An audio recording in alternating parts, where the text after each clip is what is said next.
The chamber fell silent as Ambassador Sarah Chen stepped forward. The Galactic Council Hall stretched above her like a cathedral made of stars. Hundreds of alien species watched from their seats, their forms strange and varied. Some had too many eyes. Others had none at all. The air smelled of ozone and something sweet that humans could never quite identify. Sarah had been a diplomat for 23 years. She had negotiated trade deals on Earth, peace treaties on Mars, and mining rights in the asteroid belt. But nothing had prepared her for this moment. The Zorathi High Chancellor Krathix loomed before her on his elevated platform. His species stood 9 feet tall, with skin like polished obsidian and eyes that glowed faint red.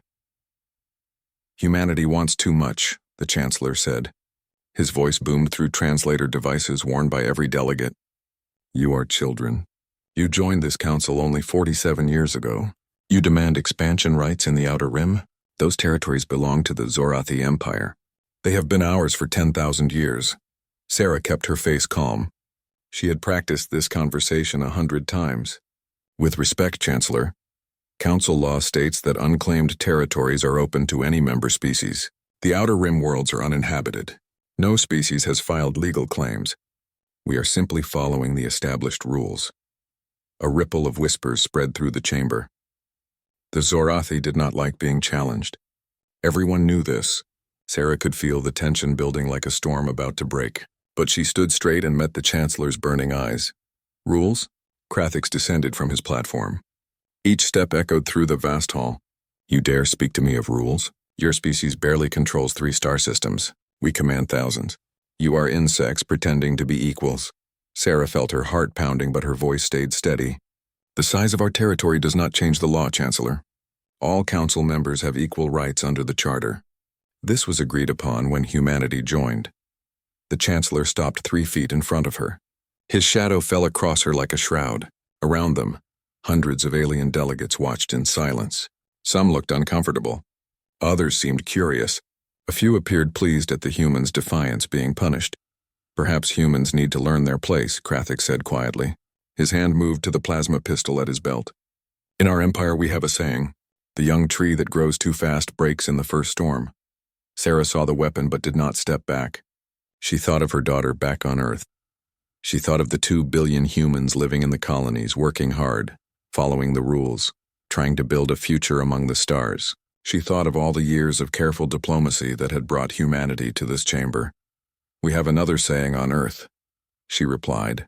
"Where there is no law, there is no civilization. If this council does not follow its own rules, then what purpose does it serve?" The plasma discharge lit the chamber brighter than the artificial sun above. Sarah Chen died instantly. Her body fell to the polished floor while smoke rose from the burned hole through her chest. The smell of cooked meat filled the air. Silence crashed down on the assembly like a physical weight. Krathix holstered his weapon. "Let this be a lesson," he announced to the chamber. "The council has spoken. Humanity will accept its place or face consequences. Are there any objections?" No one spoke. The delegates from 100 worlds looked away or studied their data tablets. The representative from the Kelsor Confederation nodded slowly. The insectoid hive queen clicked her mandibles in what might have been approval. Even the usually outspoken Andrathi ambassador remained silent. The human delegation sat frozen in their seats. Junior diplomat Marcus Webb felt his hands shaking. He stared at Ambassador Chen's body and felt something break inside his chest. Around them, the council was already moving on. An aide removed the body. Another cleaned the floor. Within minutes, it was as if nothing had happened. The footage spread across human space faster than light itself. Quantum communication arrays carried the images to every human world, every station, every ship. Within 6 hours, 50 billion humans had watched their ambassador murdered in cold blood. Within 12 hours, protests erupted on Earth. Within 24 hours, the Terran Federation recalled every diplomat and citizen from Council space. 3 days after Sarah Chen fell, the Terran Federation transmitted a message to the Galactic Council. It was short, it was clear, and it changed everything. The message contained only 12 words: "We are coming. We will not stop. We will not forgive. War is declared." The emergency council session convened 2 hours after humanity declared war. High Chancellor Krathix stood before the assembled delegates with what humans might have called a smile. His species did not smile. but his mandibles spread in a gesture of satisfaction. "The humans have made a foolish choice," he announced. "Our intelligence reports are clear. They possess exactly 2,417 warships. We command over 100,000. Their technology is primitive. Their territory is small. This war will end in weeks, perhaps days." The Andrathi military advisor brought up holographic displays. The numbers glowed in the air above the council floor. Every calculation showed the same result. Humanity could not win. Humanity could not even survive. The council had fought wars before. They knew how these things worked. The smaller force always surrendered once they understood the odds. What the council did not know was that humans had spent 47 years preparing for this exact moment. While playing the role of peaceful newcomers, humanity had been studying their new neighbors. Human engineers had torn apart every piece of alien technology they could buy, trade for, or steal. Human scientists had tested every weapon, analyzed every defense, and found every weakness. Deep in the asteroid belt beyond Neptune, the factories worked without stopping. Humanity had built shipyards that the Council never knew existed. Every rocky moon and hidden station churned out weapons and ships. The 2,000 warships the Council knew about were just the ones humanity wanted them to see. The Council also did not understand human history. Every alien species in the Council had evolved on peaceful worlds. They had developed space travel during times of unity. War for them was a limited affair. Armies met on designated battlefields. Civilians were never targeted. Ancient rules governed every conflict. Humans had climbed from the mud of Earth by being the deadliest predators their world had ever known. They had fought wars that consumed entire continents. They had built weapons that could destroy their own planet. They knew things about warfare that the galaxy had forgotten or never learned. The Council sent their punishment fleet to Proxima Centauri 3 weeks after the declaration. 500 warships emerged from faster-than-light travel at the edge of the system. Admiral Torith commanded the fleet from his flagship. He had fought in 12 conflicts during his long career. He expected surrender within hours. 200 human warships waited for them. The numbers said the Council would win easily. The numbers were wrong. The human ships moved like nothing the Admiral had seen before. They did not form neat battle lines. They swarmed like insects, like sharks, like wolves. Admiral Torith watched in growing horror as human ships deliberately rammed his vessels. They used nuclear weapons in ways that defied all tactical logic.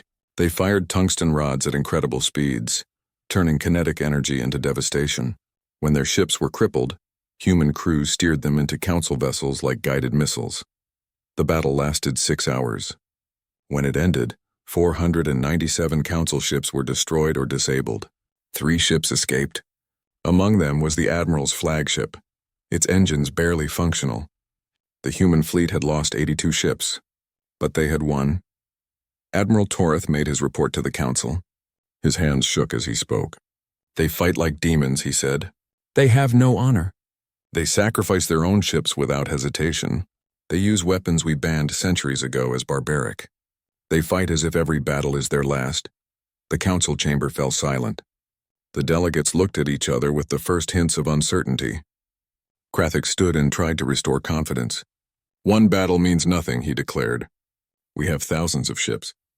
We will send 10,000 to their homeworld. Earth will burn. This human problem will end." But the whispers had already begun. The smaller species remembered their own first wars with the Zorathi. They remembered being crushed and forced to submit. Now they watched as humans, the newcomers, the primitives, had destroyed a Council fleet. Some felt hope. Others felt fear. All of them wondered if perhaps they had underestimated humanity. On Earth, the victory was celebrated, but not with joy. Everyone knew this was just the beginning. The factories accelerated production. Every person of age volunteered for military service. The asteroid mines worked triple shifts. Humanity was preparing not for a battle, but for a war of survival. Fleet Admiral Zhang addressed the Terran Federation from her command ship. She was 60 years old with gray hair and hard eyes. "The galaxy thought we were weak because we chose peace," she said into the camera. "They thought our diplomacy was cowardice. They killed Ambassador Chen to teach us our place. Now we will teach them something about humanity. We do not forget. We do not forgive. And we never stop." The message was broadcast across human space and intercepted by Council intelligence. When it was translated and presented to the Galactic Council, many delegates laughed. Empty words, they said. Bravado from a losing side. But a few did not laugh. A few looked at the footage from Proxima Centauri again and wondered what kind of species they had awakened. 6 months into the war, the galaxy learned what total mobilization meant. Every human colony, every station, every habitat transformed into weapons production. On Mars, the domed cities built nothing but warships. In the asteroid belt, miners shaped rocks into kinetic weapons. Even the farming colonies on Europa retooled their facilities. The Council intelligence analysts could not believe their reports. Human shipyards were producing vessels at impossible speeds. What should take months took weeks. What should take years took months. The factories never stopped. The workers never rested. Every human citizen became part of the war effort. Council fleets began encountering human tactics that violated every rule of civilized warfare. Human special forces infiltrated Council worlds disguised as traitors or refugees. They sabotaged power plants, destroyed supply depots, and assassinated military commanders. When caught, they never surrendered. They fought to the death or took their own lives. The Andrathi homeworld suffered a mysterious plague that killed only their species. The disease was frighteningly precise, engineered by human biologists who had studied Andrathi genetics. When the Andrathi accused humanity of biological warfare, the Terran Federation did not deny it. They simply broadcast footage of Ambassador Chen's murder on every channel. Human cyber warfare teams crashed financial systems across Council space. Stock markets collapsed. Banking networks failed. Trade routes became unreliable. The careful economic web that held the Council together began unraveling. Some species started hoarding resources. Others refused to share intelligence. Cracks appeared in their unity. The psychological warfare proved just as effective. Humans broadcast the execution footage constantly across Council space. They added messages in every language. Remember this, the messages said. Remember that your leaders stood silent. Remember that they did nothing. Remember that they approved. Is this the Council you want to die for? Then came the blockade of Zorath Prime. 10,000 human warships appeared at the edge of the Zorathi home system. They did not attack. They simply waited. Nothing entered. Nothing left. The Zorathi fleet tried to break through and lost 300 ships in the first day. They did not try again. High Chancellor Krathix watched from his palace as human forces systematically destroyed his empire. Colony after colony fell. The humans did not occupy these worlds. They simply destroyed everything of military value and moved on. Factories burned. Shipyards became wreckage. Orbital stations tumbled from the sky in pieces. The other Council species began sending secret messages to the Terran Federation. The Kelser Confederation offered neutrality. The insectoid Hive Queen proposed a separate peace. Even the Andrathi, despite their plague losses, suggested negotiations. Every message received the same response. You stood silent when Ambassador Chen died. We will stand silent as your empires fall.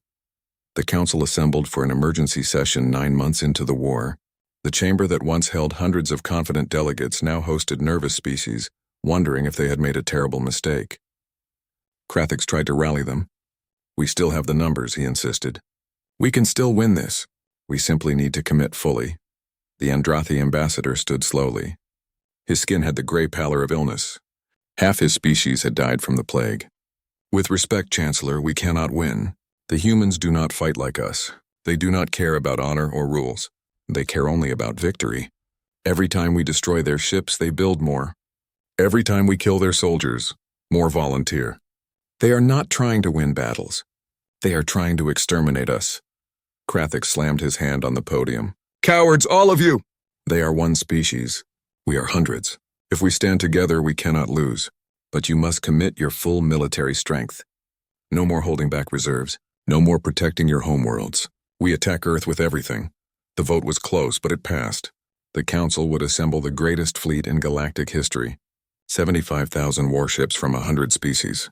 They would strike at humanity's heart. Earth would burn. The human species would be taught the cost of defying the Council. Or so they believed. Human intelligence learned of the plan within hours. Spies, informants, and intercepted communications all confirmed it. The Council was gathering everything for one massive strike. Fleet Admiral Zhang studied the reports in her command center.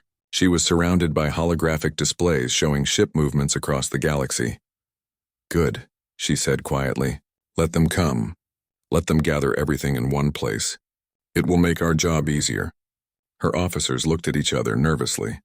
Admiral, the younger ones asked, "Can we really face 75,000 ships?" Zhang smiled without humor. "We have 40,000 ships waiting, and we have something they do not expect, something they cannot defend against."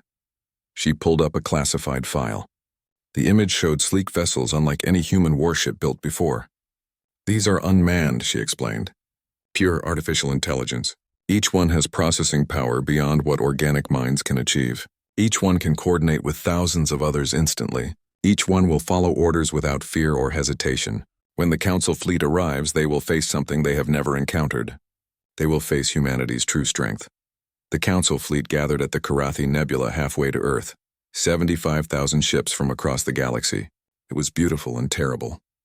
The greatest military force ever assembled. Surely nothing could stand against it. Surely the humans would see these numbers and surrender. Surely this would end the war.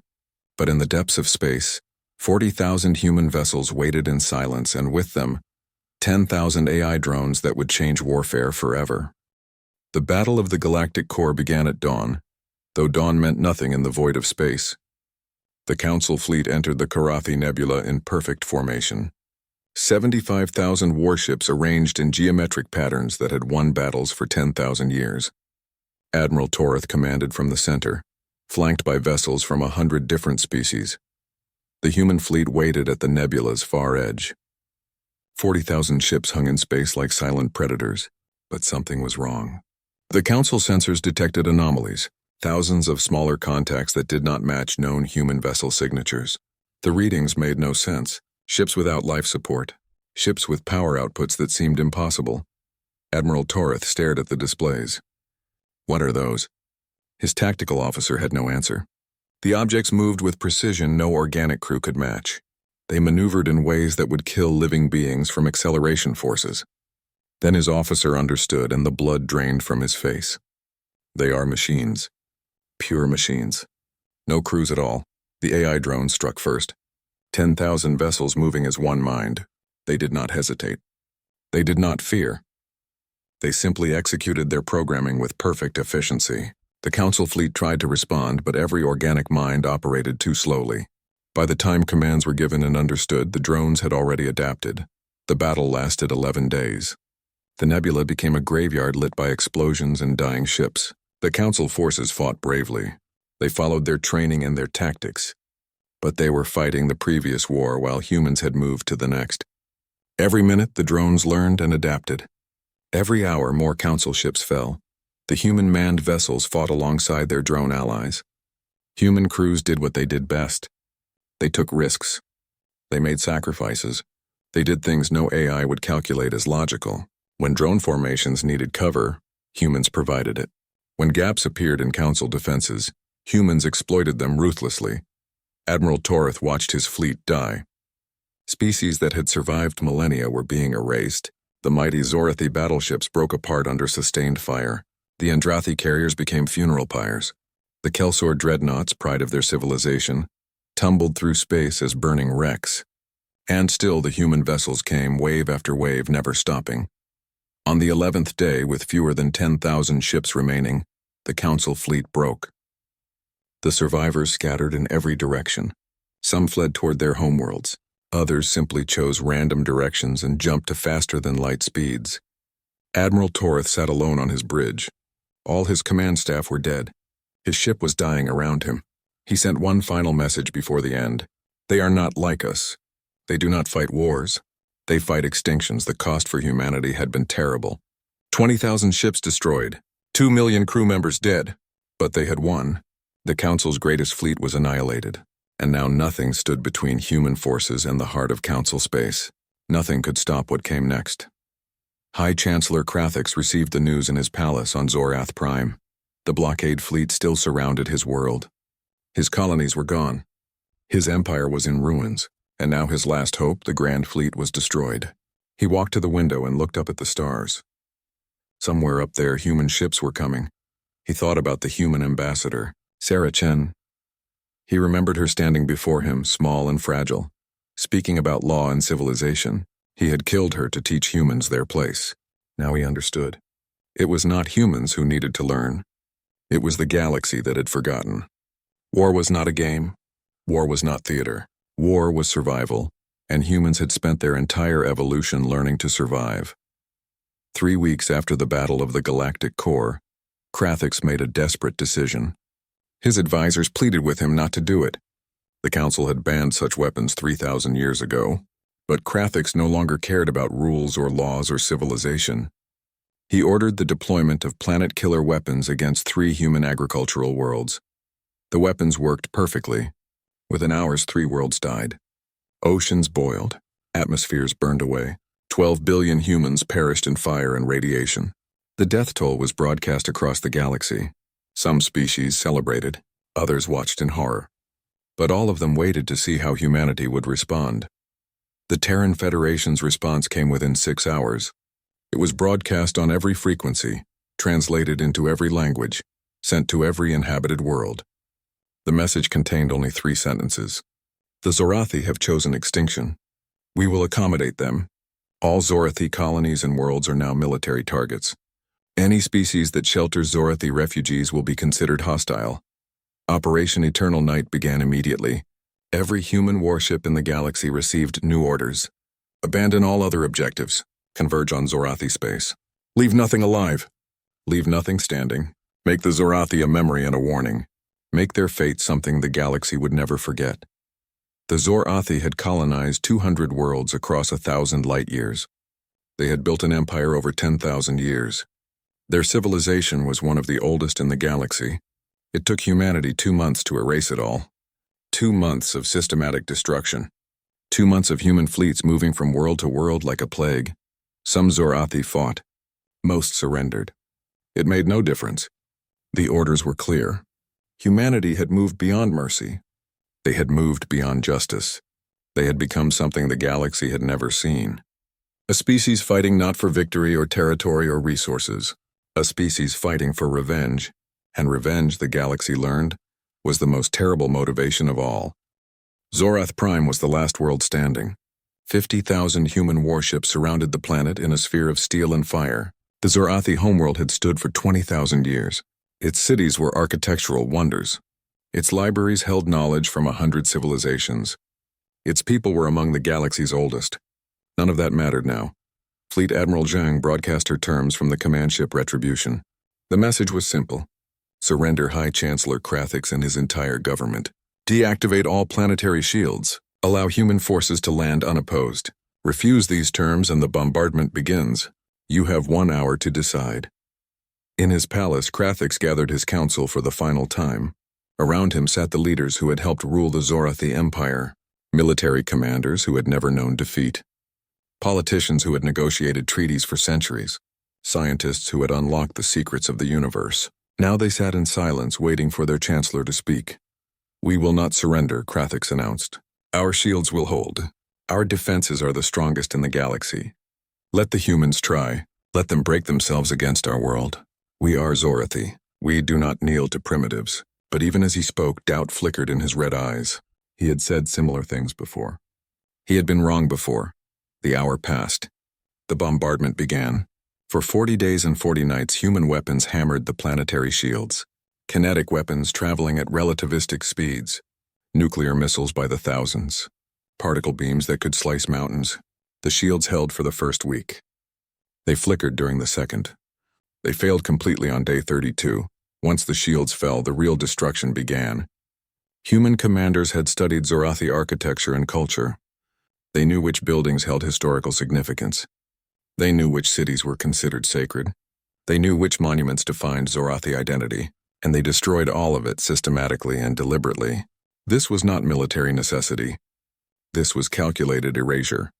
The ancient library of Kethal that held 10,000 years of accumulated knowledge burned for 3 days. The crystal spires of Morath, visible from orbit and celebrated across the galaxy, were reduced to dust. The Hall of Ancestors, where every Zorathi recorded their lineage, was vaporized. The humans were not just destroying a world. They were destroying a civilization's memory. On day 40, human drop troops stormed the Chancellor's palace. Krathix waited in his throne room surrounded by his personal guard. They fought to the last. The guards died protecting their leader, but there were too many humans and they kept coming. Finally, Krathix stood alone. A human colonel approached him with weapons drawn. Krathix raised his head with what remained of his dignity. "Kill me now," he demanded. "End this." The colonel smiled without warmth. "Death would be mercy," she said, "and we are not here to offer mercy. We are here for justice. You will stand trial. You will answer for your crimes, and the entire galaxy will watch." The tribunal was held on Nexus Prime in the same chamber where Ambassador Chen had died. The Galactic Council was dissolved, but the building remained. Human engineers had repaired the damage from the war. They had cleaned the blood from the floors. They had made it perfect. Now delegates from every species in the galaxy filled the seats, forced to attend by human decree. Krathix was brought in chains. The once mighty Chancellor looked small now, diminished. His obsidian skin was dull. His red eyes were dim. He stood where Sarah Chen had stood. The symbolism was not lost on anyone. Human judges presided. Human prosecutors presented evidence. For 7 days they detailed every Zorathi crime. The murder of Chen, the use of forbidden weapons, the deaths of billions. The defense argued that Krathix had acted within his authority as council leader, that humans had been upstarts who needed discipline, that the war was humanity's fault for overreacting. The prosecutors played footage of Chen's murder in response. They showed it on every screen. They made the galaxy watch again and again. "This is what you defended," they said. "This is what you allowed." The verdict was inevitable, guilty on all counts. The sentence was death. But the method was what made the galaxy shudder. Krathix would be executed exactly as he had executed Ambassador Chen, a plasma discharge, in front of representatives from every species. The symmetry was perfect and terrible. The execution was scheduled for the following day. Krathix spent his last night in a cell beneath the council chamber. He did not sleep. He thought about his empire, now dust. He thought about his people, scattered and broken. He thought about Ambassador Chen and wondered if she had known what would happen. If she had known that her death would lead to this. They brought him to the chamber floor at dawn. Every seat was filled. Cameras broadcast to every world. Krathix stood in the same spot where he had killed Chen. He looked up at the seats and saw the faces of 100 species. Some looked satisfied. Some looked horrified. Most looked afraid. They were right to be afraid. Humanity had shown them what happened when you pushed too far. A human officer approached. She was young, perhaps 30, with dark hair and Chen's eyes. "This is Admiral Jessica Chen," the announcement said, "daughter of Ambassador Sarah Chen. She has been granted the right of execution." The chamber fell silent. Admiral Chen drew her plasma pistol. She looked at Krathix. He met her gaze. For a moment, understanding passed between them. They both knew this changed nothing. The dead would remain dead. But justice demanded payment. The discharge was quick. Krathix fell as Chen had fallen. His body hit the floor in the same place. The same smell filled the air. And the galaxy learned its lesson. The remaining council species surrendered within hours. Peace terms were transmitted. The old order was dead. A new age had begun.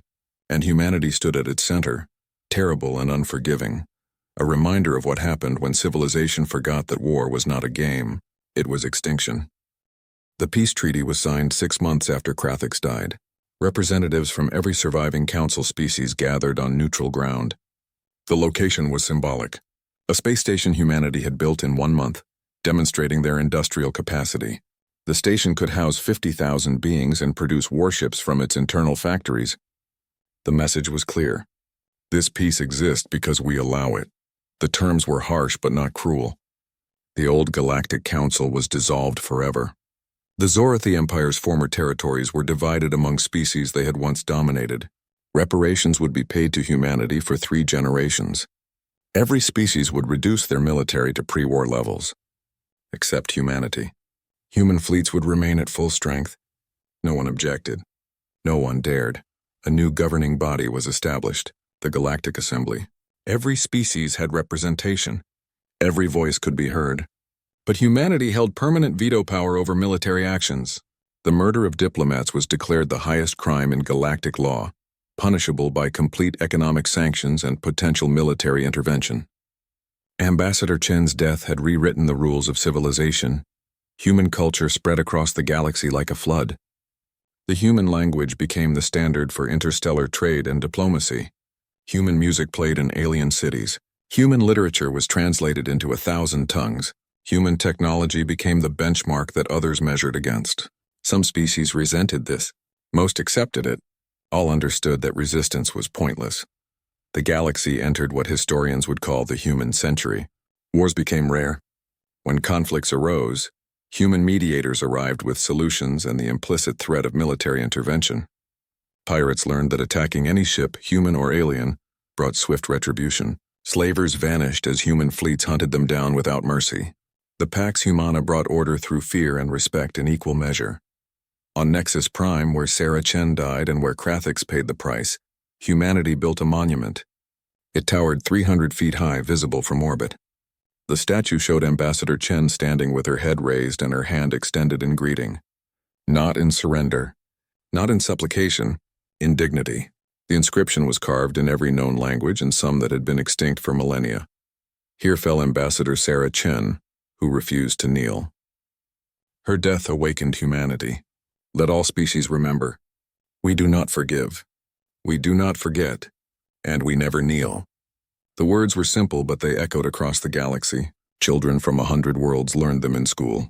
Diplomats recited them before negotiations. Military officers carved them onto warships. The monument's dedication ceremony drew representatives from across the galaxy. Fleet Admiral Zhang gave the primary address. She was 70 now. Her hair completely white, but her eyes remained sharp. She stood before the assembled crowds and spoke without notes. "We did not want this war," she began. "We came to the stars seeking peace, knowledge, and cooperation. We followed your laws. We respected your traditions. We asked only for fairness. The galaxy mistook our patience for weakness, our diplomacy for cowardice, our desire for peace for inability to make war. You forgot something important about humanity. We evolved on a death world. Earth was not kind to us. We survived ice ages and plagues. We fought predators with nothing but stone tools and determination. We climbed to the top of our world's food chain by being the most persistent, adaptable, and ruthless predators our planet had ever known. We came to space hoping to leave that nature behind. We wanted to be better than our history. We wanted to prove we could be civilized. You reminded us why we could never afford to forget what we are. Humanity is not a peaceful species that learned to fight. We are a warrior species that learned to seek peace. Never confuse the two." Admiral Zhang paused and looked across the crowd. Ambassador Chen believed in law and order. She believed in civilization. She died defending those beliefs. We honor her by ensuring that her death meant something. We honor her by building a galaxy where diplomats can speak truth without fear, where the weak are protected and the strong are held accountable, where law matters more than power. The speech ended with a moment of silence. 50 billion humans across the galaxy observed it simultaneously. When it ended, the phrase "Remember Chen" echoed from world to world. It became a saying throughout the galaxy. A reminder, a warning. When species argued over trade disputes or territorial rights, mediators would invoke the phrase, "Remember Chen. Remember what happens when civilization breaks down. Remember the cost of injustice." 50 years after the war, the galaxy had transformed. The old empires were memory. New alliances had formed based on mutual benefit rather than fear and domination. Technology advanced rapidly as species shared knowledge freely. Art and culture flourished. The galaxy was more prosperous, more peaceful, and more just than it had been in recorded history. But it was a peace built on memory. Every species remembered what happened when they pushed humanity too far. Human fleets patrolled the major trade routes. Human stations watched the borders.